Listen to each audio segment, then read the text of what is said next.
Pemerintah melarang mudik yang mulai efektif pada Jumat 24 April ini dan diikuti sanksi bagi yang melanggar. Sanksi diterapkan secara efektif mulai 7 Mei 2020. Namun belum diketahui sampai kapan larangan ini berlaku termasuk sanksi yang diberikan. Assalamualaikum warahmatullahi wabarakatuh. Hamdan syukranillah, ma'ba'd, salatan salaman mutalazimini ala rasulillah sallallahu alaihi wasallam. Baiklah, nama saya Badrudin, NIM 18220126. Di sini saya bersama teman saya Milatul Bariyah akan menyampaikan materi pada pertemuan kali ini dengan tema Saddud Dzari'ah dan aplikasinya dalam refund tiket pesawat pada masa COVID-19 dalam Peraturan Menteri Hubungan Nomor 25 Tahun 2020. Nah, adanya COVID-19 yang sedang melanda kita pada saat ini, maka dalam rangka pencegahan virus tersebut, pemerintah itu mengeluarkan suatu kebijakan dalam bidang transportasi yang mana itu tertuang dalam Peraturan Menteri Hubungan Nomor 25 Tahun 2020 yang berisi tentang adanya larangan mudik Idul Fitri. Nah, di mana mudik itu berpotensi sekali untuk meningkatkan penyebaran virus tersebut. Nah, dalam pasal 1 ayat 1 sampai 3 itu dijelaskan tentang larangan mudik sebagaimana yang bunyinya pasal 1 ayat 1, pengendalian transportasi selama masa mudik Idul Fitri tahun 1441 Hijriah dalam rangka pencegahan penyebaran coronavirus disease 2019 atau COVID-19 itu dilakukan melalui larangan sementara penggunaan sarana transportasi.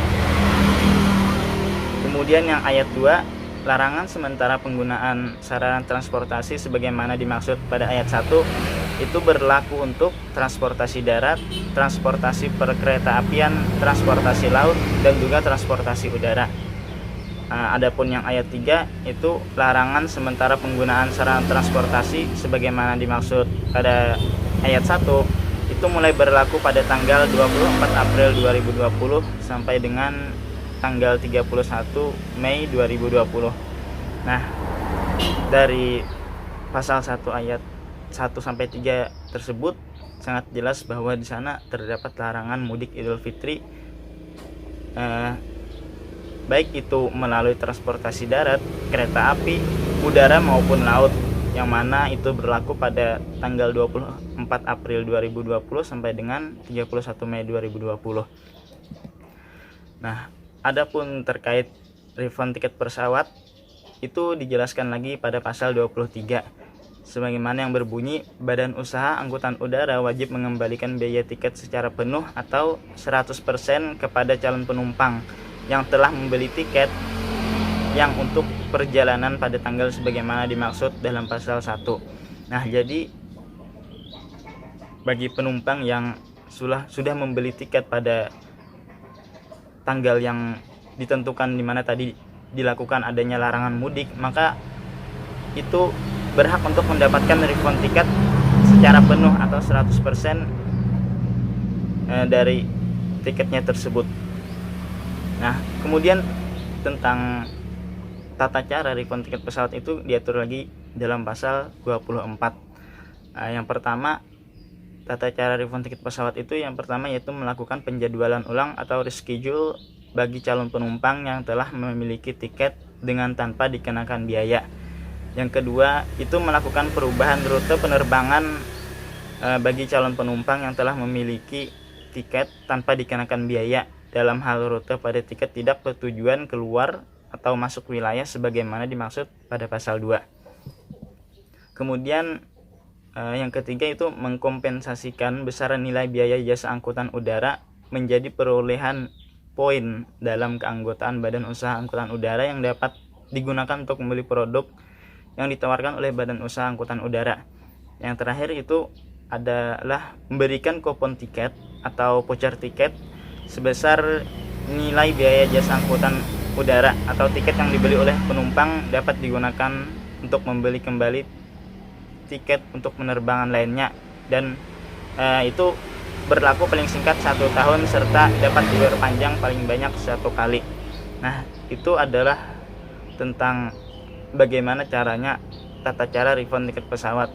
Nah, itu adalah penjelasan tentang Peraturan Menteri Hubungan Nomor 25 Tahun 2020 tentang adanya larangan mudik Idul Fitri dari berbagai jenis transportasi udara, laut, dan sebagainya, dan juga tentang adanya pengembalian refund tiket pesawat bagi penumpang yang telah membeli tiket pada tanggal waktu yang telah ditentukan tersebut.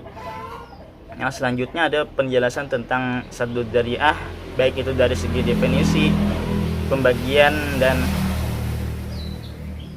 bagaimana cara pengaplikasiannya dalam refund tiket pesawat pada masa COVID-19 ini yang tertuang dalam Peraturan Menteri Hubungan Nomor 25 Tahun 2020 yang akan dijelaskan oleh teman saya Milatul Bariyah. Sekian dari saya. Assalamualaikum warahmatullahi wabarakatuh. Assalamualaikum warahmatullahi wabarakatuh. Saya Milatul Bariyah, NIM 18220021, akan menjelaskan mengenai definisi dari Sadd Dzari'ah. Sadd Dzari'ah merupakan gabungan dari dua kata, atau dalam bahasa Arab disebut dengan idhofah, dan dalam bahasa Indonesia kita disebut dengan frasa, yang terdiri dari dua kata ya, sini Sadd dan Dzari'ah. Sadd itu artinya ialah menutup celah atau kerusakan, dan juga bisa berarti mencegah ataupun melarang. Sementara Dzari'ah memiliki arti jalan yang membawa kepada sesuatu, baik secara hissi ataupun maknawi. Baik secara baik ya, baik jalannya itu merupakan jalan yang baik ataupun merupakan jalan yang buruk.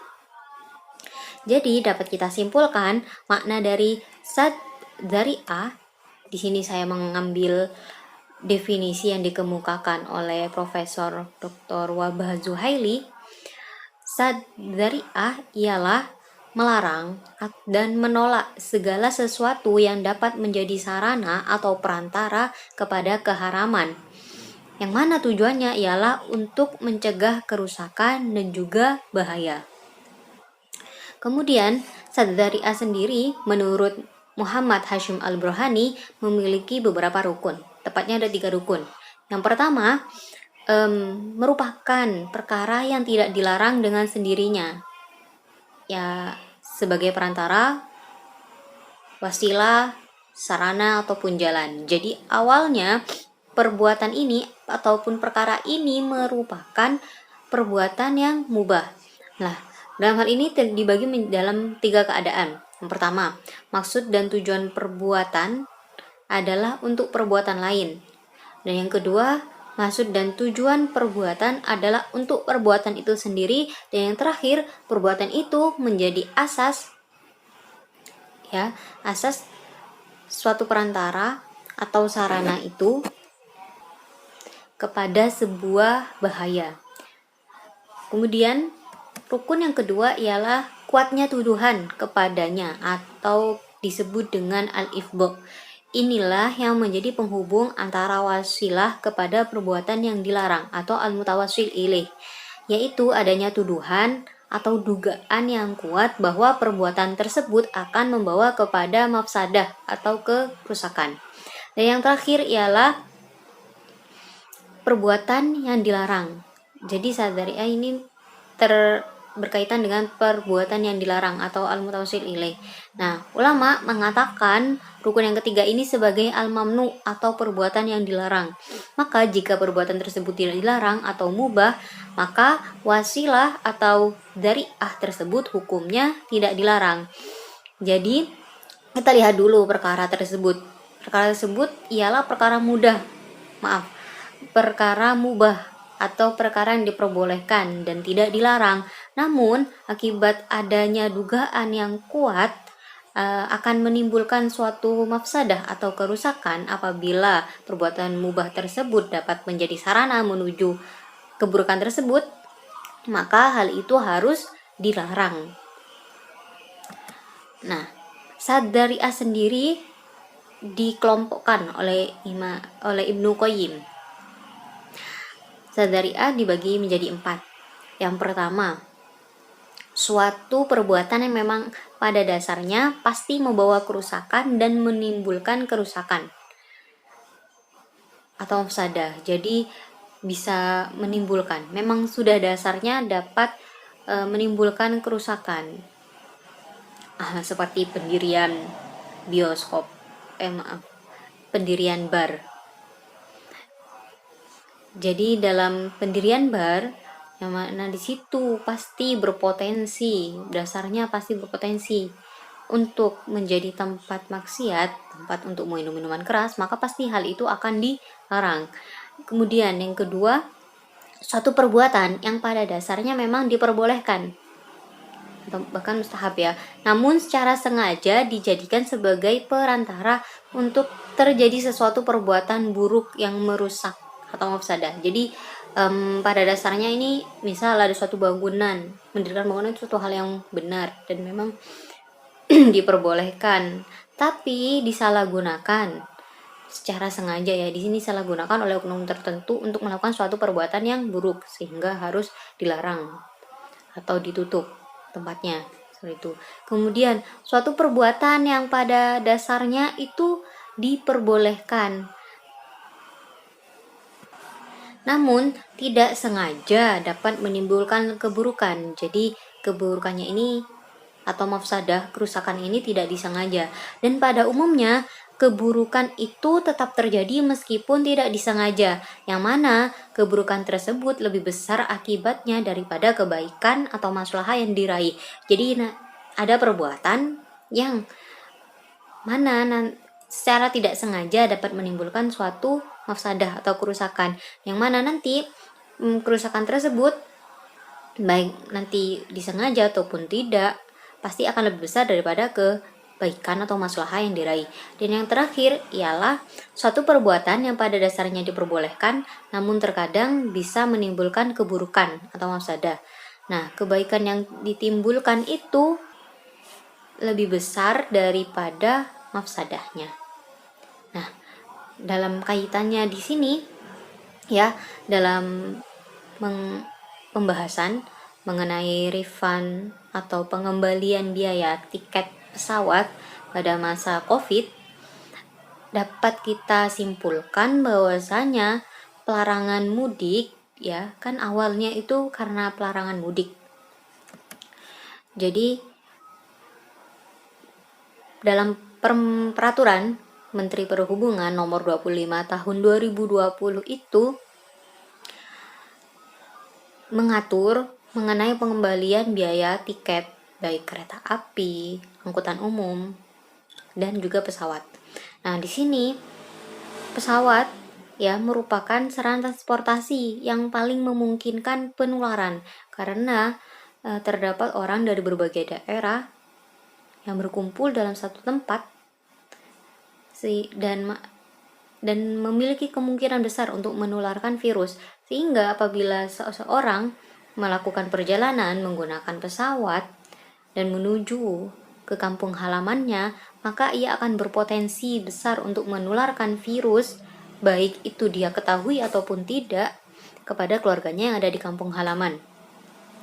Sehingga peraturan terkait larangan mudik dan tata cara pelaksanaan pengembalian biaya tiket pesawat pada masa pandemi Covid itu sangat diperlukan.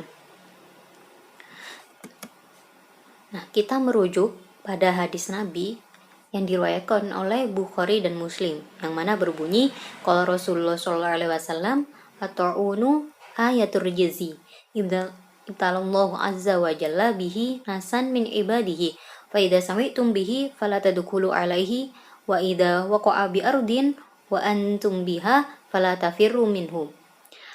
Artinya Rasulullah bersabda, ta'un atau wabah penyakit menular adalah suatu peringatan dari Allah SWT untuk menguji hamba-hambanya dari kalangan manusia. Maka bila kamu mendengar penyakit itu berjangkit di suatu negeri, janganlah kamu masuk ke negeri itu. Dan apabila wabah itu berjangkit di negeri tempat kamu berada, jangan pula kamu lari daripadanya. Jadi apabila di daerah kita sudah terjangkit virus, maka sebaiknya kita tetap berada di tempat kita dan tidak berpindah ke tempat yang lain atau daerah yang lain, karena sangat berpotensi untuk menularkan penyakit atau virus tersebut. Kemudian kita melihat dalam kaidah fikih yang berbunyi, Darul mafasid muqaddamun ala jalbil masolih, yang artinya menolak keburukan atau mafsadah itu lebih didahulukan atau diutamakan daripada meraih kebaikan atau maslahah. Kaidah ini merupakan turunan dari kaidah asas yang yaitu ad-dararu yuzal, bahwasanya bahaya itu harus dihilangkan. Nah, di sini ya dapat kita telisik bahwasanya memang menemui keluarga jauh pada saat Idul Fitri ya memang dapat mempererat tali silaturahmi, sehingga memang budaya mudik di negara kita ini sudah mengakar sangat kuat, terutama negara kita yang mayoritas memang beragama Islam. Akan tetapi apabila menemui keluarga jauh pada saat Idul Fitri akan menyebabkan bahaya, atau bahaya di sini ialah tertular virus bagi mereka, terutama bagi keluarga yang tua, karena dalam penularannya virus ini akan lebih berbahaya bagi kalangan lansia atau lanjut usia. Sementara kita ketahui ya dalam budaya pulang kampung atau mudik kita yang ditemui ialah keluarga yang paling sepuh atau yang paling tua. Nah, kemungkinan besar keluarga yang berasal dari daerah lain ini yang pulang kampung akan mampu menularkan virus dan antibodi yang ada dalam keluarga yang ada di kampung halaman itu belum tentu kuat sehingga bisa sangat berbahaya. Jadi sudah tentu sebaiknya masyarakat yang berencana untuk pulang ke kampung halamannya atau mudik sebaiknya ditunda atau dibatalkan terlebih dahulu. Nah, cara membatalkannya ialah salah satu caranya ya yang ditempuh oleh pemerintah itu ialah pengembalian tiket biaya pesawat bagi masyarakat yang telah terlanjur membeli tiket untuk mudik ataupun pulang kampung. Baik, sekian dari kami. Kurang banyak mohon maaf. Wassalamualaikum warahmatullahi wabarakatuh.